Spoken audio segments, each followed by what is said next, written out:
Thank you for being here today and for coming out to learn about the Bruton sisters. I'm really grateful that you're interested in these local women artists who considered the Monterey Peninsula their home.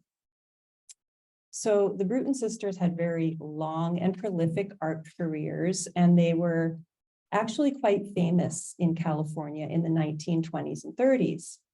And between the three of them, they excelled in a variety of mediums, including oil painting, watercolor, murals, prints, mosaic, and terrazzo.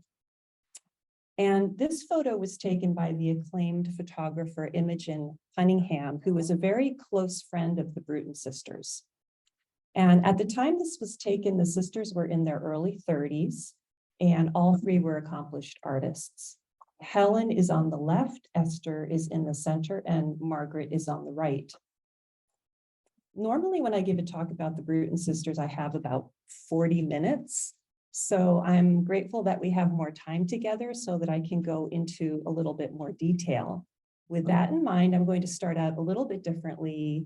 And before I dive into the Bruton sisters, I want to answer a question that I always get, and that's, how did I get interested in the Bruton sisters and where did this all start? I am a librarian. I am not an art historian. I'm not a museum curator. And I used to be the archivist at Monterey Peninsula College. I recently retired from that position. And the MPC library has the papers of Frances Elkins. I'm not sure if you've heard of her, but she was a very influential interior designer who lived and operated her business out of Monterey from the 1920s until the mid-1950s. She was especially groundbreaking because she was one of the first to combine modern and traditional furniture in her designs. She also hired Monterey artists to make furniture for her clients, and this was an important source of income for these artists, especially during the Depression. So about 5 years ago, I saw the photo on the left in a book about Elkins. This is a room that Elkins designed in 1950 in the Pebble Beach home of Elizabeth and George Coleman. As I mentioned, Elkins was known for combining both traditional and modern elements, and you can see that she's done that here. There's traditional upholstered sofas, there's kind of an older looking armchair in the lower left, there are Delft tiles around the fireplace, but then take a look at the table. It stood out to me right away. I loved the abstract design. I wondered how it was made. And to make things even more interesting, it was attributed to the Bruton sisters from Monterey, which immediately made me wonder who these women were, why they made tables like this, and why hadn't I heard of them before? So like most curious people, I went home and I Googled the Bruton sisters and was surprised to find very little information. They didn't even have Wikipedia pages, which is kind of a low bar. I mean, most people have Wikipedia pages. But what I did learn was really very intriguing.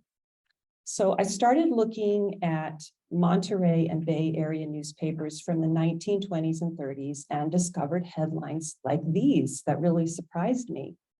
And I learned that the Bruton sisters were quite well known during their lifetimes. Then I started reading reviews of their first group exhibition in 1929.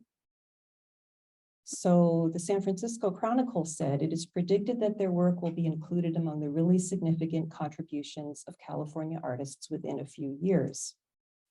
The Los Angeles Times says, collectively and individually, the sisters triumph.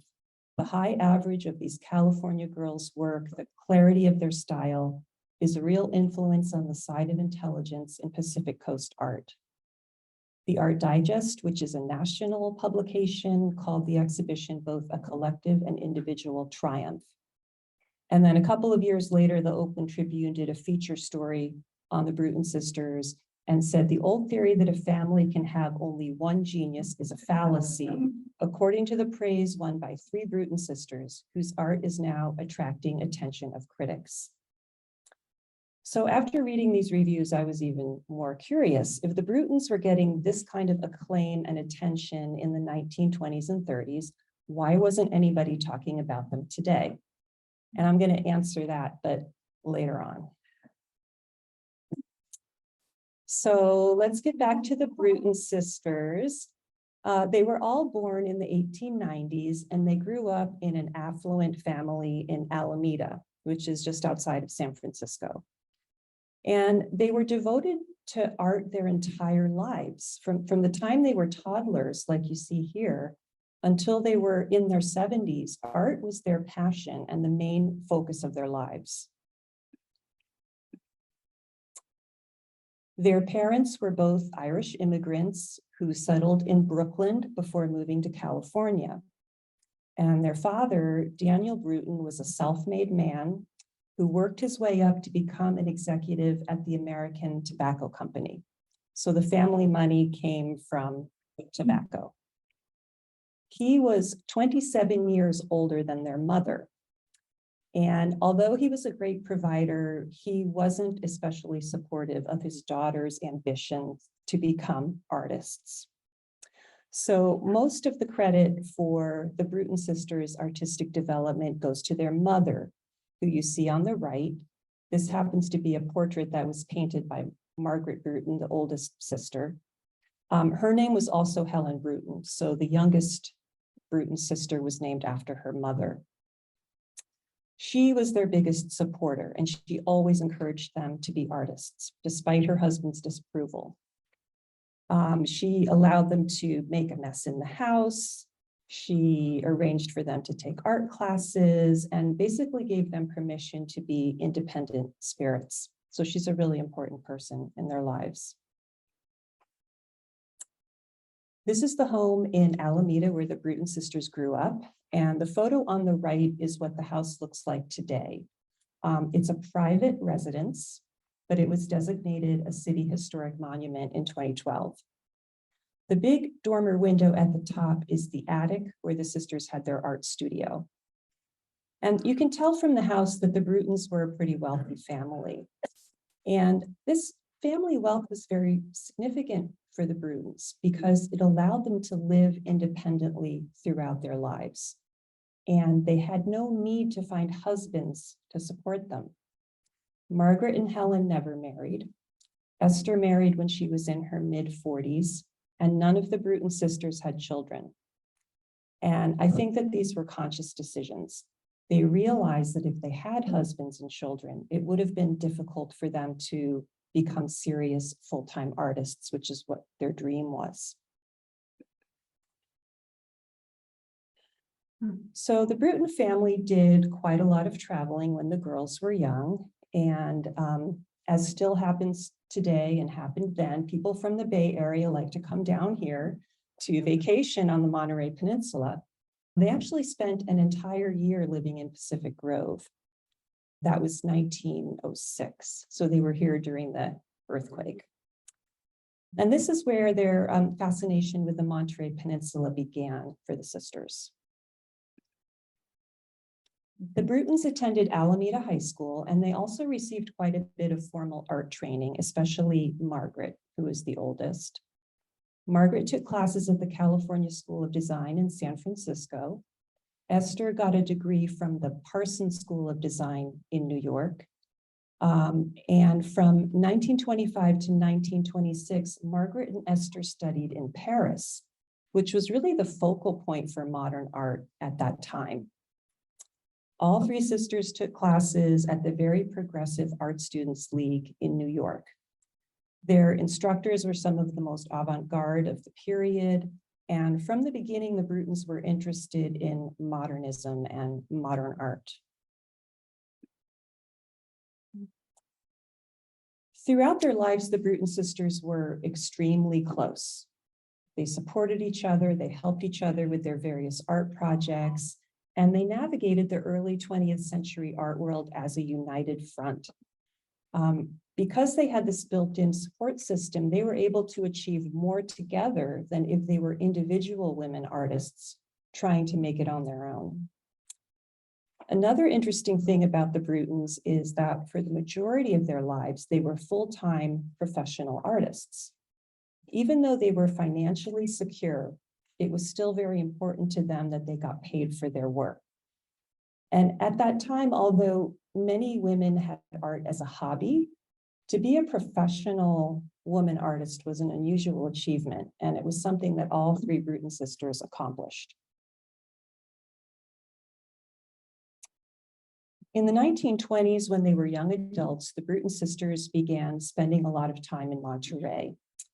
In fact, many artists from the Bay Area came down to the Monterey Peninsula to sketch and paint and to attend summer art classes.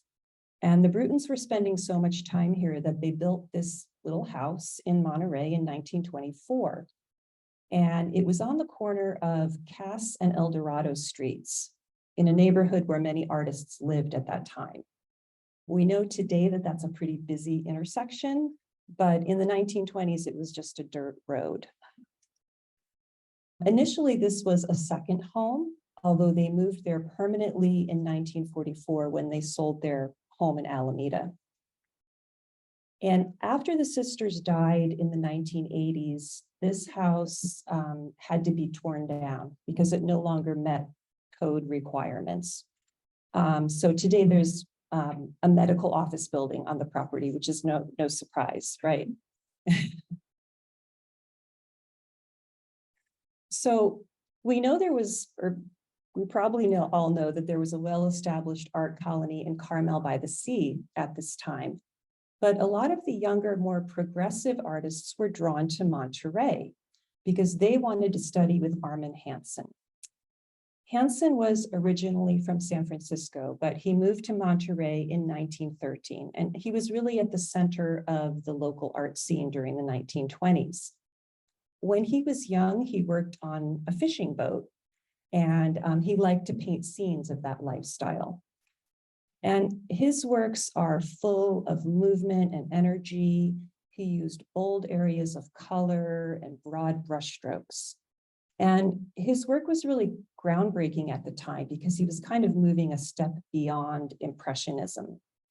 So Hansen attracted a group of modern artists, including the Brutons, and his students came to be known as the Monterey Group. So the professional and social lives of the artists in the Monterey Group were centered around the Stevenson House in downtown Monterey. Many of them rented rooms there or had art studios there. And again, many Bay Area artists came down to spend time with the Monterey artists. And it was a very vibrant period when these modernists were working together, learning from each other, and leading very active social lives as well. So on the left is a photograph taken at a costume party at the Stevenson House in 1923. Esther's on the left, Margaret's on the right, and Armand Hansen is sitting in between them. And on the right, you see a print by Helen Bruton. The Brutons were introduced to printmaking by Armand Hansen, who, in addition to being an important painter, was also a master etcher. Eventually, Esther got her own printing press. And as was often the case, if one sister started doing something, they all had to try it. So all three sisters became accomplished printmakers. Helen and Esther exhibited their prints with the California Society of Etchers, and they were some of the first women to win top awards at their annual competitions. The print by Helen is of a party at the Stevenson House, and all of the people she depicted were artists from the Monterey Group. And the three women dancing are supposedly the three Bruton sisters.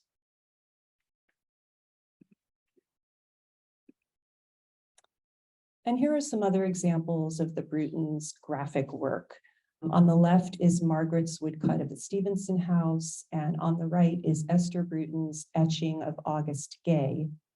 He was a close friend and fellow artist in the Monterey Group.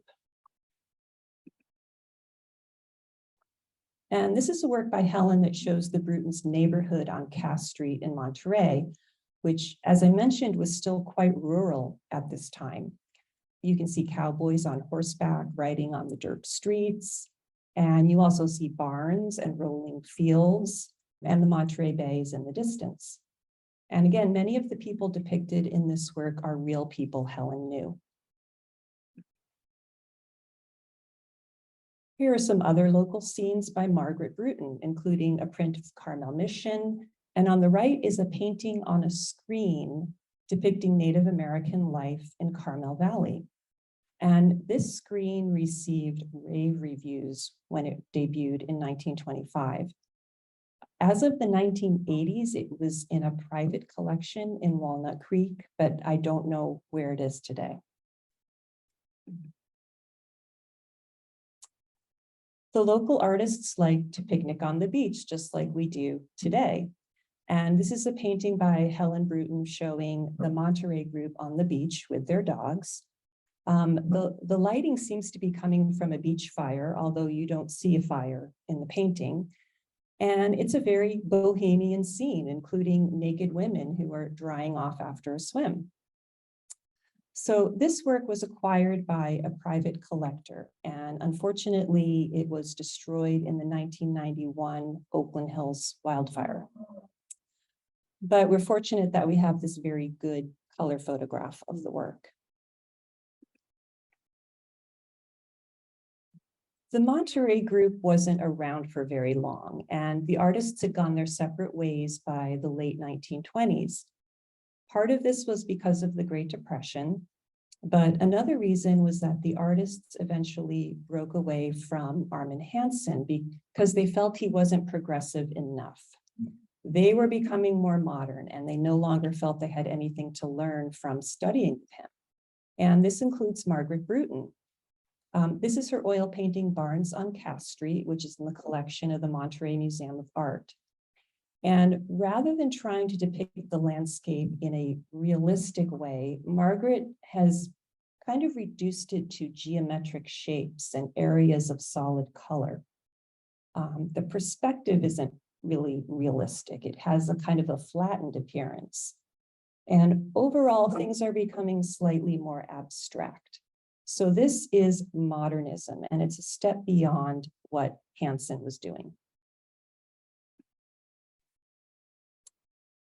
After the Monterey group dispersed, the Brutons did some traveling. Margaret and Esther spent the summer of 1929 in Taos, New Mexico, which was a flourishing art colony at the time, and a place where they met people like Georgia O'Keeffe and Ansel Adams, who became a good friend. At that time, it was common for artists to travel to indigenous communities to make artworks portraying the local people and their customs. The artists often romanticize these cultures, resulting in inaccurate or simplistic representations. Yet letters written by the Bruton sisters indicate their sincere interest in and respect for the indigenous people they encountered during their travels. The works on the right are by Esther, and the portraits on the left are by Margaret. Esther was more interested in the dances and the ceremonies, while Margaret preferred portraiture. Her Taos portraits were praised by critics for their depth of feeling and lack of sentimentality. While Margaret and Esther were in Taos, Helen began working in Los Angeles for Gladding and McBean, a company that made terracotta tiles. Helen was the only woman on a team of 25 tile designers. The project she was assigned to was to create 20 tile murals for the Hoos Library of Philosophy at the University of Southern California, and it took her many months to complete this work. Helen's final mural was of Emerson. And at this point, she was really burnt out from the project, had completely run out of ideas. So she decided that she would depict Emerson sitting in a chair surrounded by dogs, because Helen loved dogs and liked to include them in her artwork. So the head of the philosophy department rejected her design and said, "No dogs, they are not dignified." So Helen said, "Okay." And then she went ahead and included the dogs anyway. So if you look closely at the sky above Emerson, you can see that Helen made the clouds in the shapes of dogs running across the sky. So, yeah.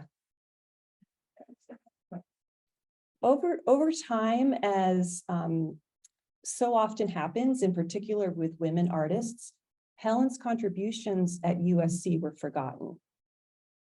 In fact, for decades, USC believed that these murals were designed by the male architect of the building.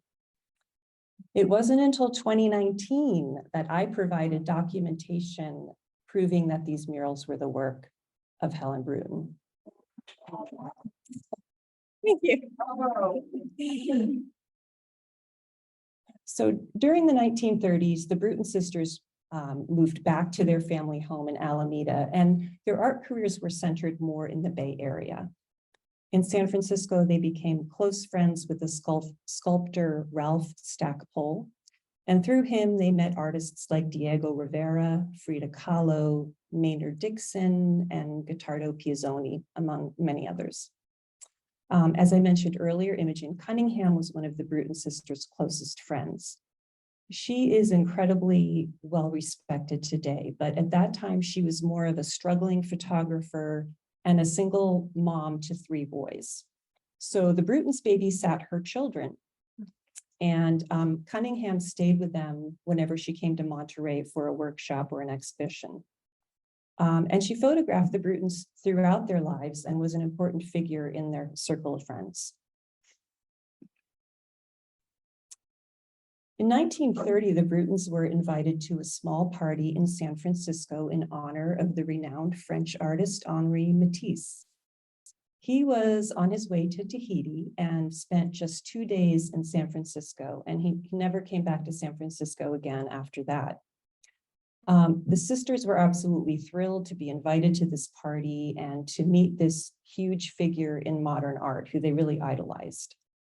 And Esther wrote a letter to a friend describing the party. And so far, it's the only firsthand account of that memorable evening. So I just want to read a few selections from that letter. So this is Esther writing to a friend. We had some excitement Tuesday night, all right, all right. We went to a dinner at Stackpole's studio in honor of Henri Matisse. And she actually spells his name wrong in the letter, which is kind of funny. He was in San Francisco a few days before embarking on the RMS Tahiti. He was here only 2 days, but they whisked him all over the place. I think he wanted to pass through unnoticed, but no such luck. He said he would not object to one small party, so that was the one at Stackpole's. There were about 40 there. You can picture who, all the old guard. 5 gallons of red wine livened up the party. They first met in Genthy's studio in the next room for some deadly cocktails. And this is the photographer Arnold Genthy. So it was a very noisy and boisterous dinner. Matisse, being a vegetarian, didn't eat the swell chicken we had. So Margie, meaning Margaret, had the honor of cooking him an omelet. And it was a bum one, she said. Nor did he drink wine or liquor at all, so it must have sounded like bedlam to a good, quiet gentleman with nice bushy whiskers. Nor did he speak a word of English. There were plenty there who spoke French well, but he wanted to know a lot about Tahiti, and I, having been there, tried to tell him in my cockeyed French. He asked so many questions, and everything I wanted to say stuck somewhere in my gullet. So what Esther is talking about there is that she had actually been to Tahiti in 1924. She went on kind of an adventurous trip with 2 girlfriends and spent a couple of months in Tahiti. So she had been there. He wanted to talk. He was on his way there, wanted to talk to her about it, and she was struggling to communicate with him in French. So to me, this letter demonstrates that the Bruton sisters were real insiders at this time. In order to get invited to this party, they had to be part of a very exclusive group of Bay Area artists, and they were definitely included among this elite group. So at this point, I want to talk a little bit about what each sister was doing and creating during the Great Depression. This was a challenging time for many artists, but not for the Bruton sisters, who managed to be quite productive during the 1930s. Margaret developed into an exceptional modernist painter and won numerous prizes and critical acclaim in California and nationwide. She was highly respected by critics as well as her peers. In 1932, one of her paintings was exhibited at the Museum of Modern Art in New York, which was the premier venue for modern art at that time. And in 1935, she was one of only 10 California artists selected to participate in the All-American Art Exhibition at Rockefeller Center in New York. So one could argue that in 1935, she was considered one of the top 10 artists in California, which is quite significant. However, despite all of her success, she gave up painting in the late 1930s, and I'll talk more about that later. Esther Bruton was an accomplished muralist, and during the 1930s, she was hired to paint murals in hotels, office buildings, and department stores across California. Over time, many of these have been painted over or destroyed. Fortunately, we still have some photographs of her murals and sometimes even preliminary drawings for murals that no longer exist. However, these murals have survived, and you can still see them today in the Cirque Room at the Fairmont Hotel in San Francisco.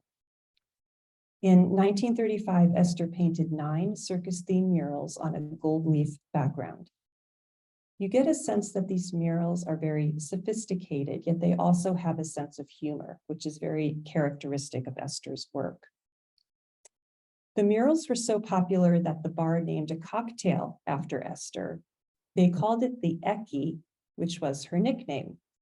And I have no idea what was in the Eckie cocktail. I'd love to find the recipe somewhere because I'd like to try one. The Cirque Room is closed most of the time, although the room is kind of open to an adjoining hallway, so you can see a lot just by walking by. And before COVID, they had reopened it during the holidays. So maybe they'll do that again because it's a great place to sit down and have a cocktail. Throughout her career, Esther did quite a lot of commercial work, and one of her first jobs was drawing fashion illustrations for the I. Magnin department store in San Francisco. And in 1936, she was hired by the Dole Pineapple Company to paint murals that appeared in the background of their print ads. And you can see a few examples here. And Dole actually hired a lot of important artists to work on their advertising campaigns. And in fact, 2 years after Esther worked for them, they hired Georgia O'Keeffe to provide illustrations for their advertisements. And here is Esther working on one of her murals for Dole. And on the right is a work that she painted as part of that campaign. And Esther had never been to Hawaii, but as I mentioned, she had been to Tahiti. So she used her memories of Tahiti to paint these Hawaiian scenes. Helen Bruton did a number of projects funded by the WPA, or Works Progress Administration, in the 1930s. This was an important program that really benefited the Bruton sisters. New Deal programs employed hundreds of artists and resulted in hundreds of murals in public spaces like schools, post offices, government buildings. And the programs served the dual purpose of providing work for artists while at the same time beautifying public spaces for the benefit and enjoyment of all Americans. Another thing that was exciting about the New Deal art programs was that they provided unique opportunities for women artists because they were required to follow an equal opportunity policy in hiring. Not only could women make living from art, in many cases for the first time, but they were heading up large projects that involved complicated logistics and supervising male workers. In 1934, Helen Bruton was hired by the PWAP, Public Works of Art Project, to install murals on either side of the covered walkway that you see on this structure, the Mother's Building, which is on the grounds of the San Francisco Zoo. Unfortunately, the Mother's Building is currently closed to the public and you cannot see it in person. However, the building was just named a San Francisco City landmark, and there are efforts underway to renovate and reopen the building. So I've been attending a lot of Zoom meetings for this committee and that committee to lend my support to this. So it's been kind of an interesting process. What is the Mother's Building? Okay. So it was meant to be kind of a rest area for mothers and children. So, you know, if you were out at the zoo and the mothers wanted a quiet place to go with their children, they would go into the Mother's Building. So no men were allowed in there. And what's interesting is that not only did women do the artwork on the outside, but other women did murals on the inside.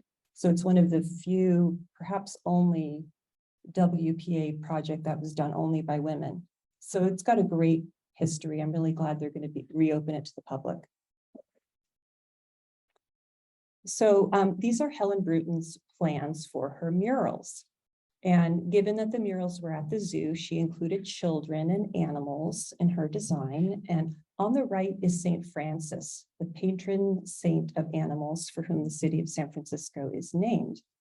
And on the left is a mural called Children and Their Animal Friends. So it was actually Margaret's idea to make these murals out of mosaic, since they would be on the exterior of the building and they had to be durable to the weather. The sisters had never attempted to make a big mosaic before, but they found much needed guidance from an Italian master mosaicist who had been assigned to the project. And he had worked on the mosaics at Hearst Castle and San Simeon. And he really taught the Brutons the process for making mosaics on a large scale. All of the work was done in advance in their attic studio at their home in Alameda.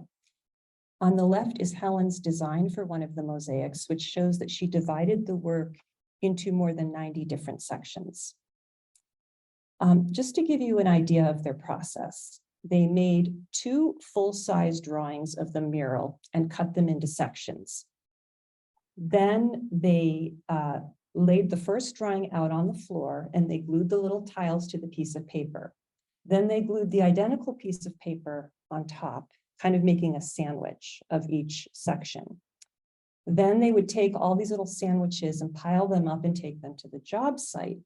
Then they would soak the paper off the back, mount them on the wall, kind of like a giant jigsaw puzzle, and then soak the paper off the front. So it was a very complicated and technical process. And here are the completed works. Each one is 13 feet tall and 6 feet wide. And Helen Bruton was one of the first artists to use mosaic in a New Deal art project. And these works really started a trend.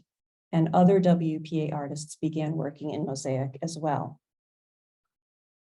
So although these mosaics were Helen's design, they are frequently attributed to the Bruton sisters. And this is understandable because the sisters were so often seen working together and helping each other. However, there was always one sister who got the job and came up with the design. In this case, it was Helen, and she was in charge. Her sisters helped her, but they followed Helen's instructions. When the Brutons started mosaic work during the Depression, it was impossible for them to get smalti, which are the small glass tiles that are traditionally used when making mosaics. They couldn't get this in California during the Depression. But they were very inventive when they came to materials, and they discovered that they could use larger 4x4-inch terracotta tiles instead. And they got their tiles from a company called Solon and Schemmel in San Jose. But as you know, terracotta tiles are about 1/4 of an inch thick. So they had to take them to a machine shop where they ground down the back of the tiles so that they were thin enough to be snipped into the little pieces that they needed for the mosaic. So just getting their materials together was a very labor-intensive process. And instead of choosing tiles with perfectly matched colors, they chose the rejects, like the one that you see here, that's not consistent in coloration. And this choice of materials added a unique depth and richness to their mosaic designs, because they weren't looking for a lot of like exact same solid colors. They were looking for lots of gradients of color. 2 years after the zoo project, Helen was hired by the WPA to create another large mural, this time on the exterior of the old art gallery on the UC Berkeley campus. She shared this project with her friend, Florence Alston Swift. They were the first women to contribute public art to the Berkeley campus. And again, because these works were outside, they decided to make mosaics. Swift did the work on the left and Helen did the one on the right, which unfortunately is usually covered up by this tree that tends to grow over it. This building is in the process of being renovated, and I'm not sure what they have planned for it, but you can see these mosaics if you go to the campus. Here's an image of the mosaic in progress in the Bruton studio in Alameda, and you get a good sense of how it was laid out on the floor and divided into different sections. And on the right, you see all three sisters working together on the mosaic, but Helen, who's in the center, is in charge. The theme for the mosaics was the performing arts. Swift's mosaic is called Music and Painting, and Bruton's is called Sculpture and Dance. Artists hired for the WPA were encouraged to depict the American scene. And these mosaics have some American elements. And they're really great examples of social realism, which was a style of art popular during the Depression. WPA art was public art. And in order to make it accessible to a wider audience, artists were encouraged to depict things that the general public could relate to. It could be workers or it could be celebrities. And the people that they put in their artwork became heroic symbols of strength in the face of adversity. So in the mural on the left, the seated woman in white is Helen Wills Moody, who was a huge celebrity at that time. She was a tennis champion, an artist, a Berkeley alumnus, and she was very beautiful and glamorous.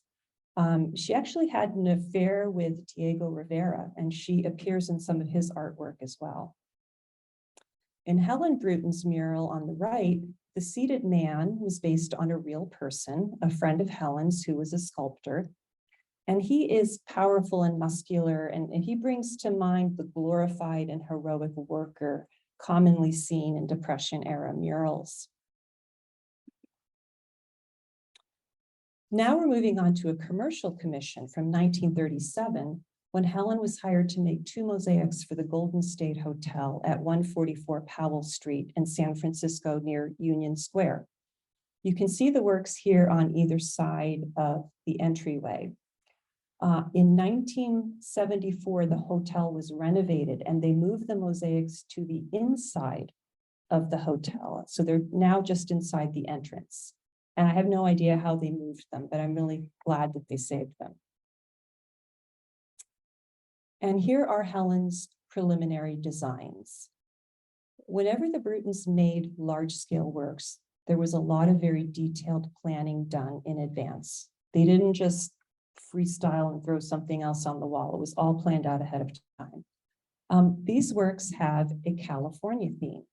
The man on the left is working in a vineyard, and the woman on the right is holding a poppy, the California state flower, in her left hand.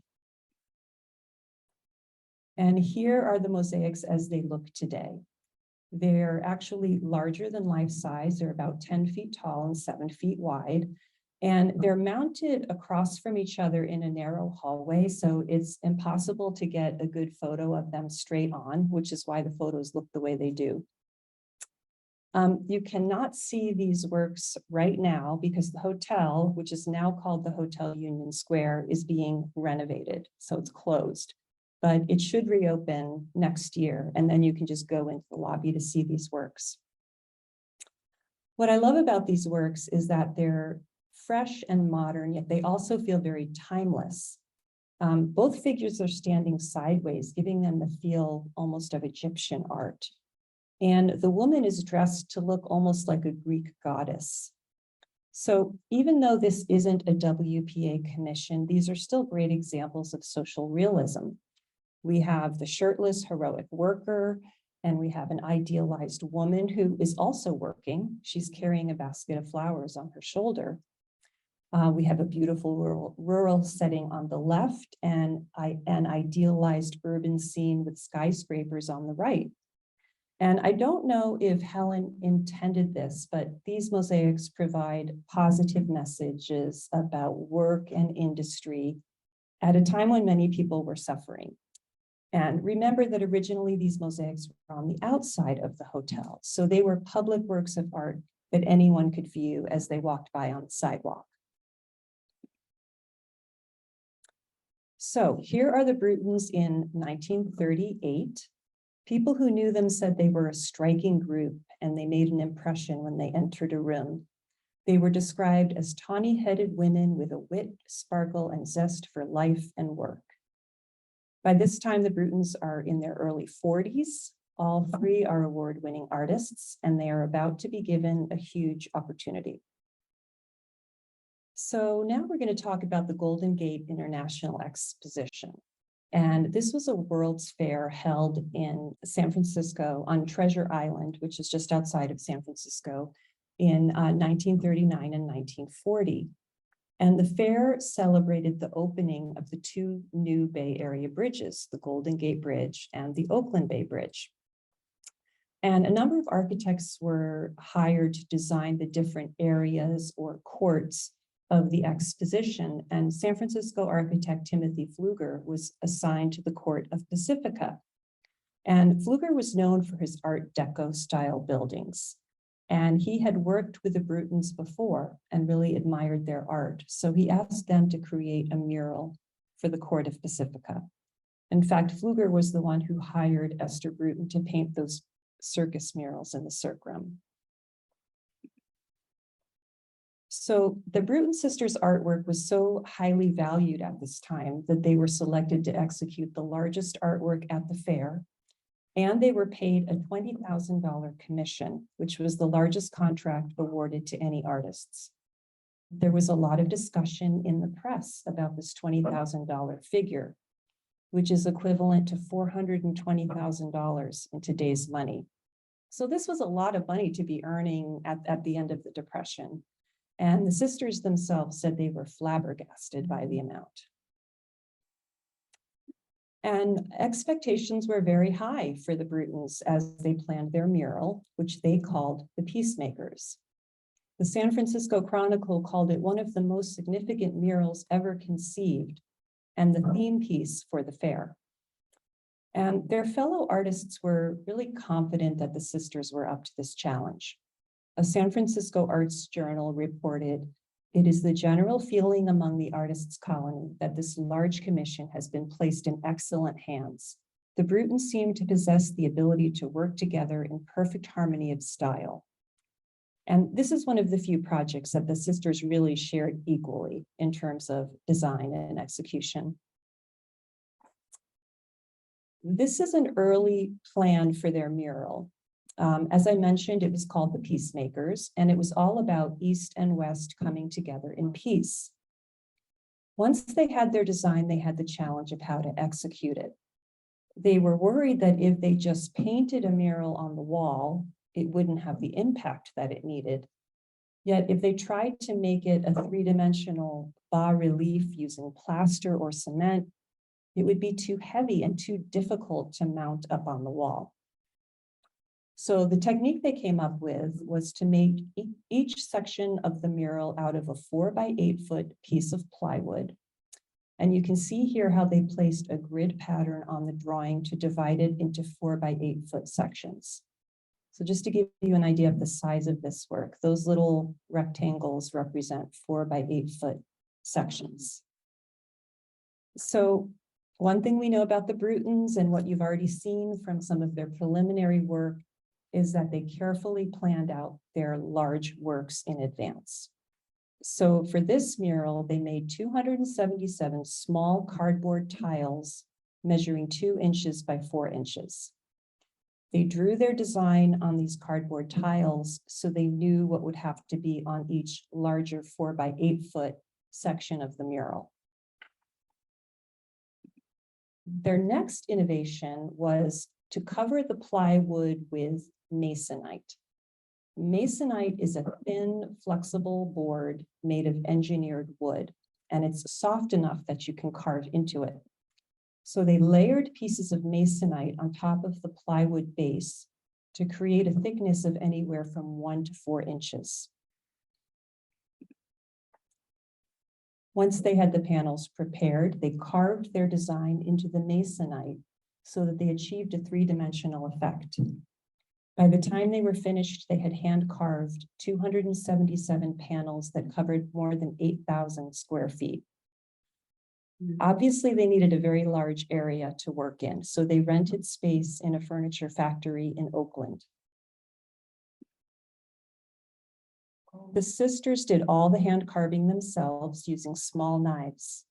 Not only was it time-consuming, but it was very difficult physical work.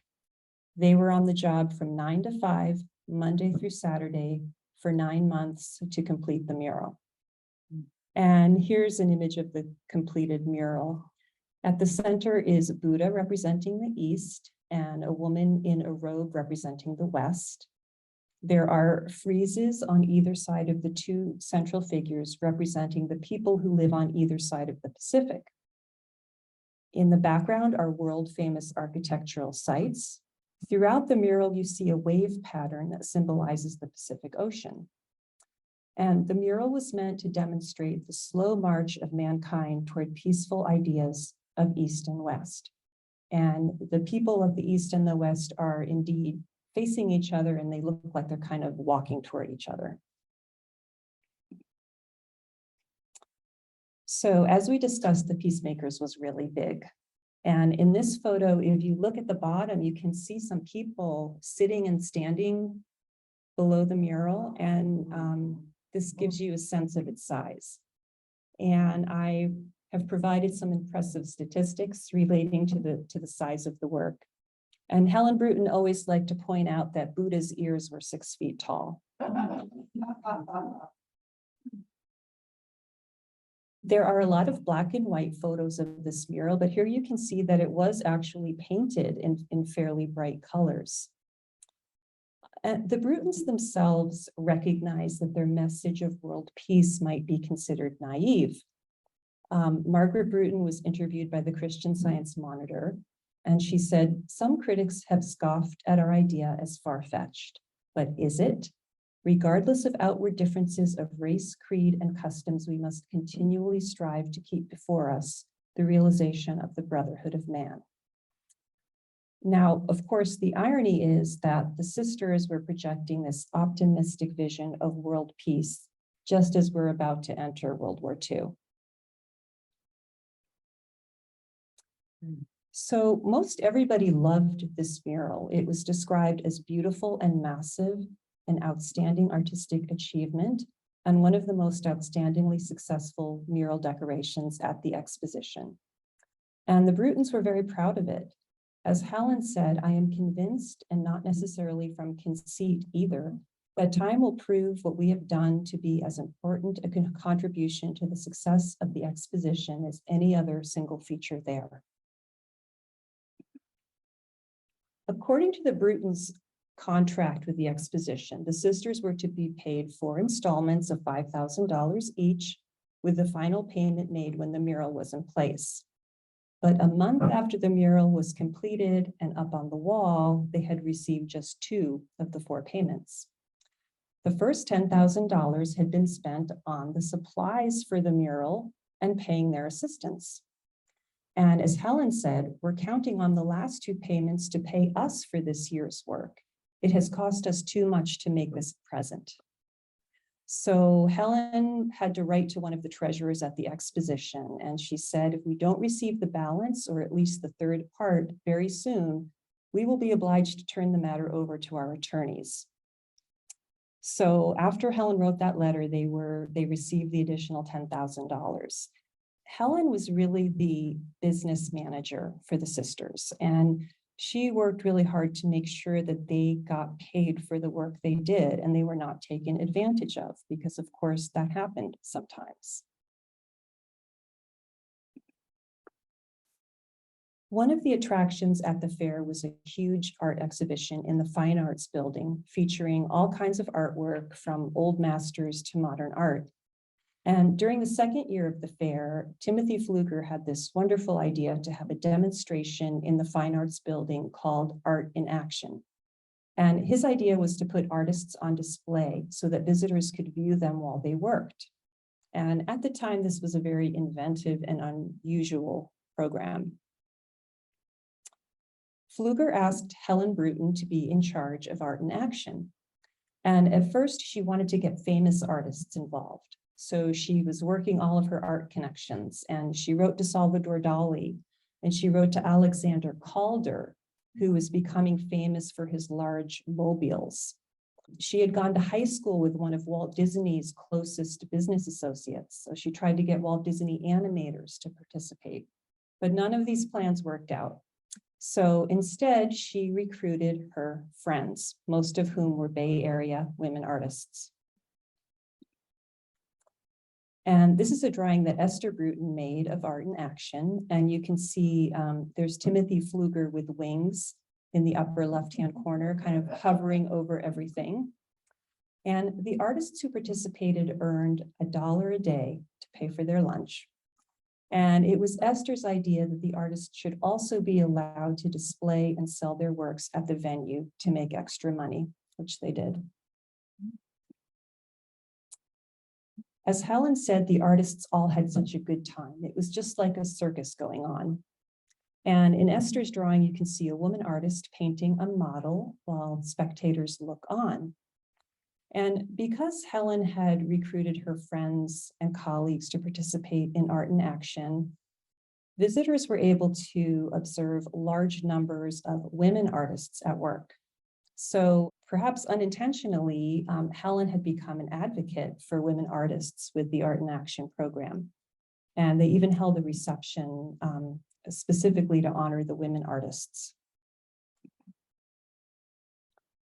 Timothy Pfluger did get at least one famous artist to participate in Art in Action. He convinced Diego Rivera to allow the public to watch as he painted a large fresco at the Fine Arts Building. Today, that fresco is called the Pan American Unity Mural. And even before Rivera started this work, Helen was already thinking ahead about how to save the fresco after the fair closed. So she wrote to Pfluger before Rivera started the project and said, we would have to devise a way to do it so it could be moved successfully and sell somebody the idea of taking it afterwards, maybe putting up some of the money. And this is exactly what happened. Rivera painted this fresco on movable panels so that after the fair, it could be moved to the City College of San Francisco. And just recently, it was moved again. It is now on display in the lobby of SF MoMA. I don't know if any of you have seen it, but you can walk into the lobby. You don't have to buy a ticket for the museum. If you don't want to go to the museum, you just walk into the lobby and there it is on display. So worth seeing. It's in wonderful condition and you can't imagine the colors. The colors are just phenomenal. Although Helen really appreciated Rivera's talent, she found working with him very frustrating. As she said, we had the most terrible time with him. He was supposed to start working at the Fine Arts Building at 11 in the morning, but he wouldn't show up until 5 or 6 in the evening when all the people who had come to see him had already gone home. So you can see why this was a problem. He was the most popular attraction at Art in Action, but he wasn't there most of the time. So it was kind of a problem for Helen. So the Bruton sisters had actually met Rivera and Frida Kahlo years earlier when the Mexican couple was living in San Francisco in the early 1930s. And here we have two works that demonstrate an interesting connection between Margaret Bruton and Frida Kahlo. On the left is Margaret's portrait of Kahlo, and on the right is Kahlo's portrait of Dr. Leo Eloesser, who was her physician while she was in San Francisco. And I see so many parallels in this work, the way the subjects are positioned, how they hold their arms, the expression on their faces. And Frida is sitting, but it almost appears as if she's standing, like Dr. Eloesser. But the similarities don't end there.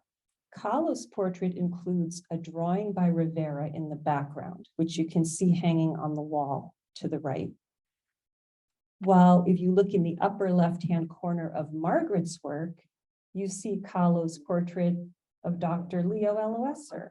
The parallels between these works are really striking. And in fact, the curator of Diego Rivera's America, which is a huge Rivera exhibition currently on view at SF MoMA, he chose to reproduce these works side by side in the exhibition catalog to really emphasize these connections between the works.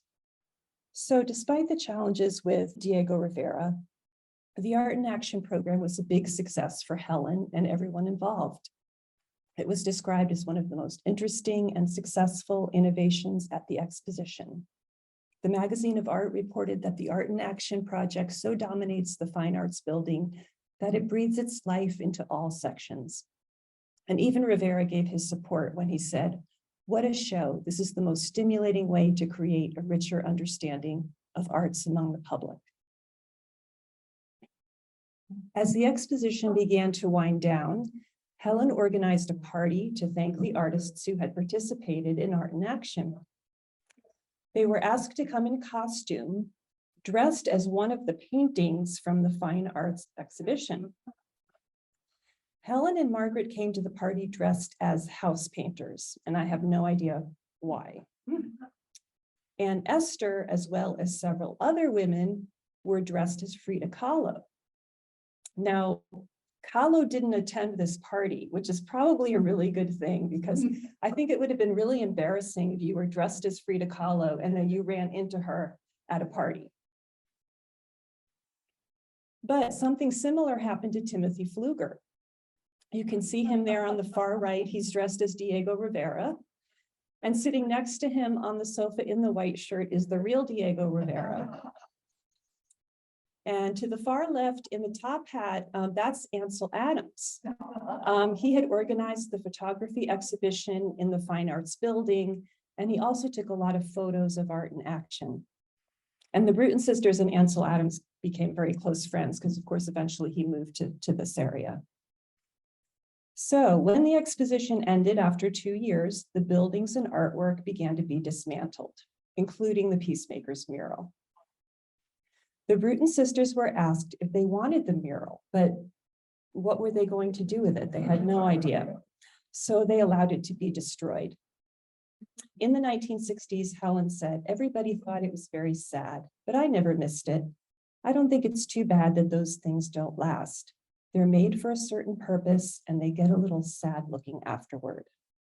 But closer to the end of her life, Helen seemed a little more sentimental when she said, "What a pity it couldn't stay up." And what really surprises me is that they didn't save at least one of those panels, but I've never seen one anywhere. Maybe taking it off the wall kind of ruined it, I'm not sure. So after the war, the Brutons' artwork began to change.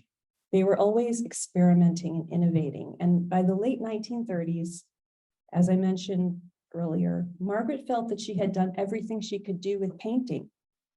And despite the wonderful reviews that she was getting, nobody was buying her work. So she began to experiment with terrazzo. Terrazzo is a material consisting of chips of marble or granite set in concrete and polished until smooth. And normally we find it on the floor. But Margaret and Esther started to look at this medium in a new way, and they saw that it could be used for tabletops, countertops, fireplace surrounds, and even just as pieces of art to hang on the wall. This was the post-World War II period, and a lot of artists were moving toward abstract art. And the Brutons were too, but they were doing it in terrazzo instead of paint. They made designs with metal wire, And they incorporated unusual materials and objects like machine parts, gears, keys, shells, pottery shards, and broken bottles. Margaret made this 6-piece coffee table for the Walker House on Carmel Beach, which was designed by Frank Lloyd Wright. You're probably familiar with this house. The coffee table was most likely commissioned by the owner of the house, Della Walker, who was artistic herself, and she would have known about the famous Bruton sisters. But when she designed this table, Margaret was very much aware of Wright's architecture. You can see from the blueprint that Wright used hexagons and triangles as a recurring design motif in this house. Margaret wanted her artwork to complement Wright's architecture, so she made her coffee table in 6 triangles that come together to form a hexagon, and she incorporated even more triangles within the design of the piece. This table is still in the house and used by the current owners. Esther also did a lot of work in terrazzo. Because terrazzos are made upside down, they never really know what a piece is going to look like until the concrete is set and they flip it over and then they polish it. As Esther said, we're working completely in the dark. We're not sure what we'll have till it's polished, for polishing changes the colors. Esther and Margaret began to work with architects and designers, and their art really complemented the mid-century modern aesthetic. Esther created a number of terrazzo fireplace surrounds in the 1940s. In 2019, this piece was exhibited at the Salon Art and Design Expo in New York, which is an art fair with 56 art galleries from 13 countries. Architectural Digest called this fireplace surround one of the 8 standouts at the show. You can buy it if you want. It's still at a gallery in New York City. This is something I just started thinking about fairly recently, and the connection really didn't happen for some reason, but you're probably familiar with the cave paintings in Lascaux, France, that you see on the left-hand side. And what I realized is those were discovered in 1940. Just around the time Esther started making these fireplace surrounds that you see on the right. So I really believe that the discovery of this cave art had a big impact on Esther's work. This is an example of how Esther and other modern artists were kind of reacting against the more formal European styles of painting and finding inspiration from simpler shapes and abstract figures of so-called primitive art. I'm saying that in quotation marks because primitive art is kind of a judgment call that we don't like to make, but you know what I mean. So here are some examples of Helen Bruton's work from this period. She continued to work in mosaic, both large and small scale. But unlike her sisters, Helen's work remained mostly figurative. She liked to depict people. She was interested in mythology, and animals are a recurring theme in her work. She loved animals, and she was very involved in many animal welfare organizations. During the 50s, Esther and Helen created a number of murals for the Matson Shipping Company. During the post-World War II period, Matson was resuming cruises between California and the South Pacific, and they hired world-class artists to provide the art for their cruise ships and hotels. Their ships were described as floating museums of contemporary fine and applied arts. Esther and Helen contributed murals to all 3 of the cruise ships you see in this advertisement: the Lurline, the Mariposa, and quite appropriately, the Monterey. In 1947, Helen made this mosaic for the Waikiki dining room of the Lurline cruise ship. Here we see her interest in mythology. The mosaic was called Ulysses and the Sirens, and it measured 13 by 14 feet. Margaret helped Helen with the installation of this piece, and I think it might be one of the largest ones she ever made. In 1955, Esther created this mural for the Princess Kailani Hotel in Honolulu. This was a hotel owned by the Matson Company. She was experimenting with a new technique she called mosaic intarsia. She started with a plywood base, layered contrasting textures and grains of wood, and attached fiberboard cutouts. She also embedded pieces of bone, stone, and abalone shell into the wood. Once again, we see Esther's interest in indigenous people, in this case, early Polynesians. But she didn't take this on lightly or disrespectfully. Although she still hadn't been to Hawaii, she did a lot of research to make sure that the kind of boats and ceremonial clothing that she put into her mural was accurate. She didn't know as much about the birds and the fish, so she decided rather than making any mistakes, she only included extinct animals in the mural. This is one of the few works from this period that has survived. This lounge area is gone, but they relocated the mural to a stairwell in the hotel. The following year, Esther made 6 murals for the dining room of the Monterey cruise ship, and here are 2 of them. Australia was one of the destinations for this cruise, so she wanted to depict the local flora and fauna in her work, including, of course, kangaroos. Again, you see her mosaic intarsia technique of piecing together different types of wood, like a puzzle, and embedding a mosaic design. Helen was hired by Matson in 1956 to create a mural for the Southern Cross Lounge of the Mariposa cruise ship. Since this boat sailed in the South Pacific, Helen decided her mural would consist of constellations that passengers would be able to see from the boat. And this is her initial plan for the mural. Here's another plan with color added. And then here is the work on the cruise ship. Like Esther, she started with different types and colors of wood, put them together like puzzle pieces, and embedded small glass tiles into the surface. And what I really love about this mural, and what is true of a lot of works by the Bruton sisters, is that it feels timeless. You can see the influence, again, of cave paintings and indigenous art. Yet the work also feels incredibly modern, perhaps showing the influence of artists like Picasso or Miro. So all of the cruise ships that the Bruton sisters worked on have been destroyed. And I don't know what happened to the incredible artwork that was on these ships. I assume that it's gone, although I always hope that one of these pieces will turn up someday. While Esther and Helen were working on cruise ships, Margaret Bruton was doing some large-scale works of her own.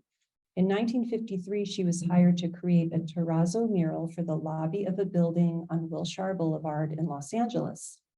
On the top left, you see her plan for the mural with a person standing next to it to give you a sense of the size. It was 12 feet tall and 32 feet wide. And a photo of the completed work is on the right. At some point, this work was destroyed. But when the current owners of the building learned about this lost mural, they wanted to bring it back and celebrate this woman artist. So they hired a mural painter to recreate the work in its original location in the lobby. And this is the mural they made, which was completed about 2 years ago. And instead of pieces of terrazzo like the original mural, this reproduction is made of pieces of wood that have been painted to look like terrazzo. So that was really exciting that they wanted to bring this back. One of the Brutons' biggest projects began in 1957 when Margaret was hired by San Francisco architect Gardner Daly for a huge job at the Manila American Cemetery and Memorial in the Philippines. She was commissioned to make 22 mosaic maps illustrating different battles from World War II. She was in charge of this project, but her sisters helped her with this huge undertaking. Each of the 22 maps was 10 feet tall and anywhere from 10 to 30 feet wide. So this project kept all three Brutons busy for nearly 3 years. They did all of the work in a big studio in Monterey, took the pieces to San Francisco where they were cast in concrete, and then the pieces were shipped to the Philippines and installed over there. The Manila American Cemetery was dedicated in 1960, and it's still there today. An aerial view of the monument is on the right, and on the left, you see a few examples of the Bruton's mosaic battle maps.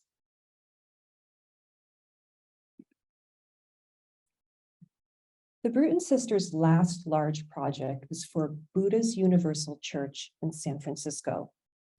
The Brutons were not Buddhists, and they described themselves as backsliding Episcopalians.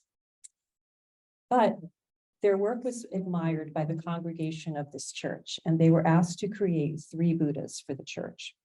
And they traveled throughout Asia to study representations of the Buddha to get ideas for their works. From 1960 through 1963, each sister created a Buddha for a different area of the church. These photos from 1963 show each sister posing in front of the Buddha she made. And this is what they look like today. They are in pristine condition, and they're really cherished by the congregation of the church. Prior to COVID, the church was open for tours every other Sunday morning.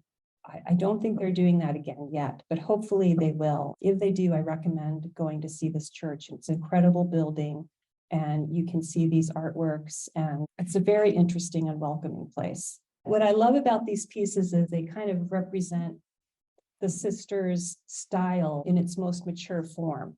So we have on the right, the mosaic by Helen, which is kind of the traditional placing of mosaic pieces that she was known for. The one in the center is by Esther, and it more represents her style, where there are more pieces of wood incorporated into the design as well. And the one on the left by Margaret is also kind of a hybrid piece.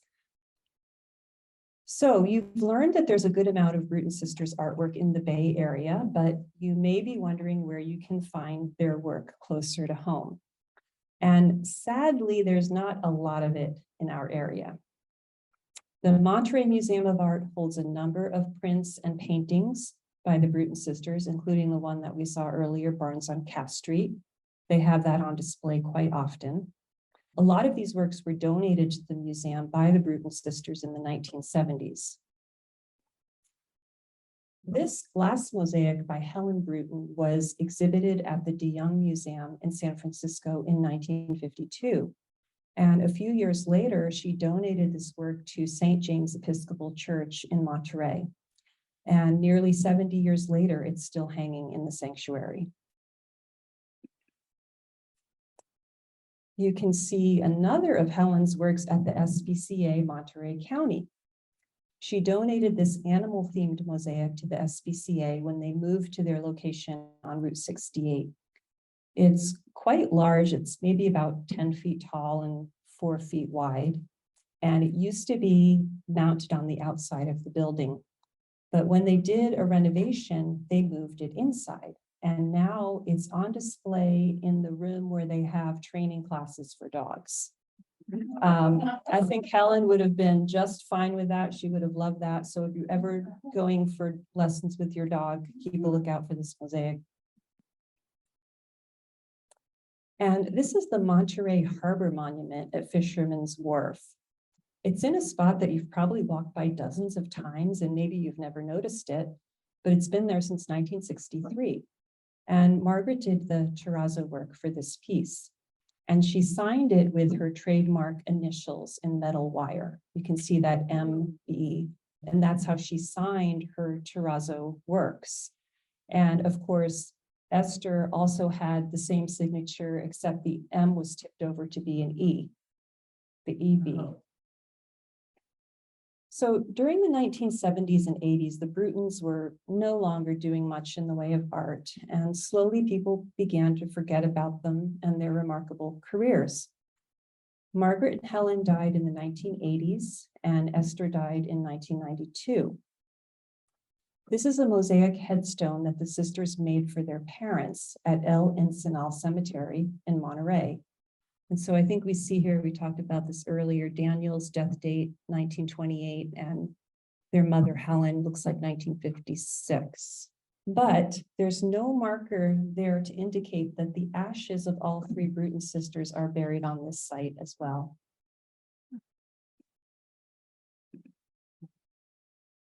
So let's get to the question, why were the Bruton sisters nearly forgotten?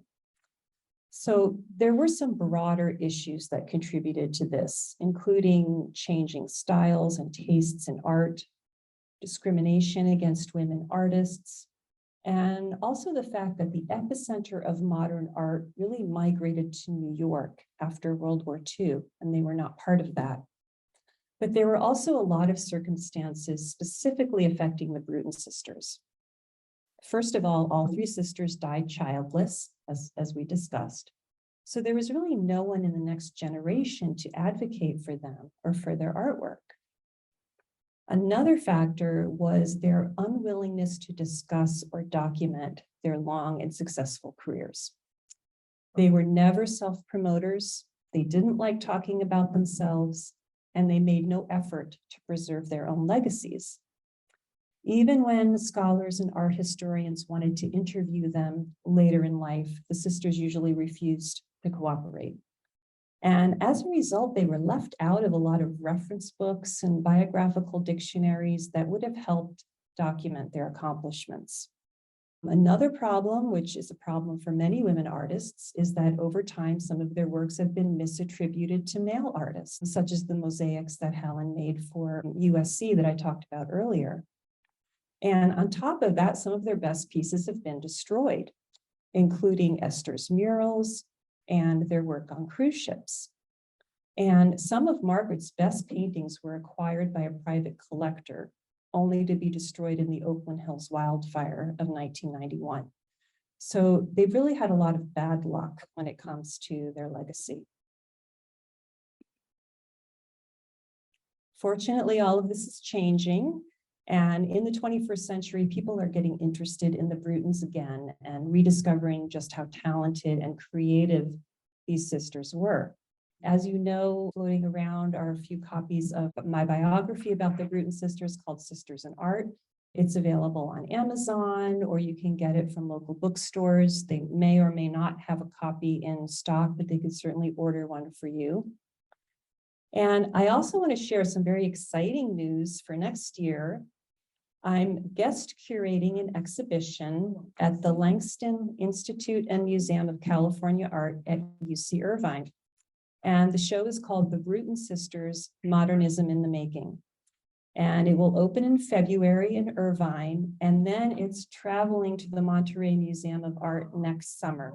So to stay informed about the upcoming exhibitions and other things relating to the Bruton sisters, you can read or sign up for my blog at brutonsisters.com. I am on Instagram at Wendy V. Good, or you can send me an email, and I have my email address there on the screen.